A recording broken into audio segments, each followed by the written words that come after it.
Hi guys, this will be a very short first look video about SMSL PH-1 moving magnet phono stage that I got in my mail just about an hour ago.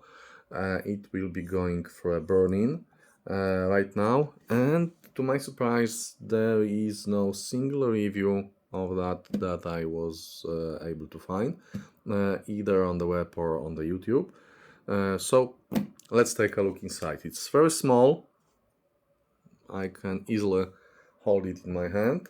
In order to open the device, you need to remove all the screws in the back, and then you need to remove the ground connector.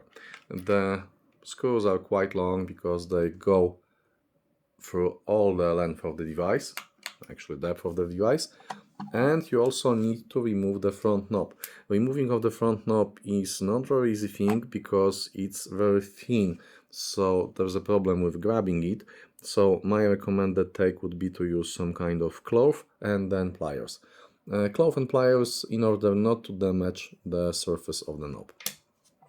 And then you need to unscrew the ground connector, remembering about the small washer that's on it. Yeah, I've already removed that one. And then the device is yours, free to open. It's quite thick. The chassis is also quite nice and quite thick. And that's the main board of the device. As you can see, all the ICs had been sanded down. Some of them look like operational amplifiers. This little guy here is almost 100% operational amplifier. I'm not so sure about that one because the size is not matching SOIC chassis. This one may be the operational amplifier too. So, all in all, very simple build.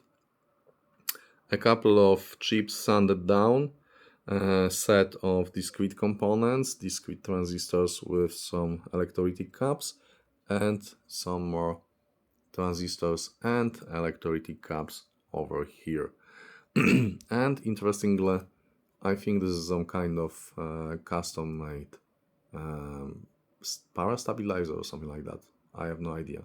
I'm not sure if I'll be able to find anything on that chip. I don't know what this is over the web. So this is how it looks inside. Now the question remains, how does it actually sound?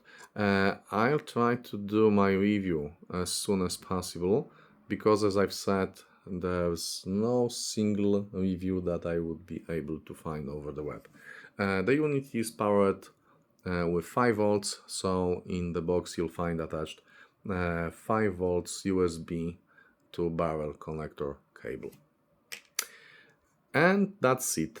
Let's do a few more takes so you'll be able to take a closer look at the build and maybe to see something that I can't see. One more thing that I saw is that they had to trim down the connectors because they were not fitting in the case, so they just cut down the topmost plastic. But it works. I've done something like that myself a couple of times when I needed to place larger connector in smaller chassis. Yeah, then RCAs are gold plated. They look really nice. So that's it.